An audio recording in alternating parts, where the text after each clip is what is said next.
అదరగొట్టే కారం రంగు రుచి ఆచి కారం పొడి. బాలీవుడ్ ఇండస్ట్రీలో డాన్ త్రీక్వెల్ కు సంబంధించిన చర్చ చాలా రోజులుగా జరుగుతోంది. ఈ ప్రాజెక్ట్ కు సంబంధించి చాలా రోజుల క్రితమే అఫీషియల్ అనౌన్స్మెంట్ కూడా ఇచ్చారు. కానీ ఆ తరువాత ఎలాంటి అప్డేట్ లేకపోవడంతో డాన్ 3 ఆగిపోయిందన్న ప్రచారం మొదలైంది. దీంతో మరోసారి త్రీక్వెల్ విషయంలో క్లారిటీ ఇచ్చారు మేకర్స్. డాన్ 3కి సంబంధించి అఫీషియల్ అనౌన్స్మెంట్ ఇచ్చిన మేకర్స్ టైటిల్ లోగోతో పాటు ఈ సినిమాలో డాన్ పాత్రలో షారూఖ్ కు బదులుగా రణ్వీర్ నటిస్తున్నారన్న క్లారిటీ ఇచ్చారు. దీంతో ఒక్కసారిగా డాన్ అభిమానులు డైలమాలో పడిపోయారు. అమితాబ్ తర్వాత ఆ రేంజ్లో డాన్ పాత్రకు సూట్ అయ్యారు షారూఖ్.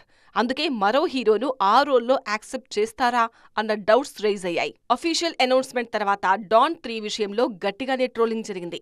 షారూఖ్ లేని డాన్ ఫ్రాంచైజ్ ని చూడలేము అంటూ కామెంట్స్ చేశారు ఫ్యాన్స్. ఆ తర్వాత ఈ ప్రాజెక్టుకు సంబంధించిన అప్డేట్స్ ఏవీ లేకపోవడంతో ఆడియన్స్ రెస్పాన్స్ ను దృష్టిలో పెట్టుకుని డాన్ 3ని పక్కన పెట్టేశారా అన్న డౌట్స్ రైజ్ అయ్యాయి. తాజాగా ఈ మూవీ విషయంలో మరో క్లారిటీ ఇచ్చారు దర్శకుడు ఫర్హాన్ అఖ్తర్.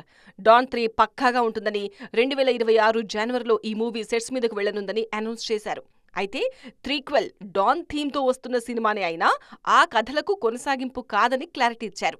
రణ్వీర్ తనదైన స్టైల్లో కొత్త డాన్ ప్రెజెంట్ చేయబోతున్నారని చెప్పారు. డాన్ కథకు ప్యారలల్ గా రణ్వీర్ సింగ్ హీరోగా మరో డాన్ రోల్ ను సృష్టించబోతున్నారు దర్శక నిర్మాత ఫర్హాన్ అఖ్తర్.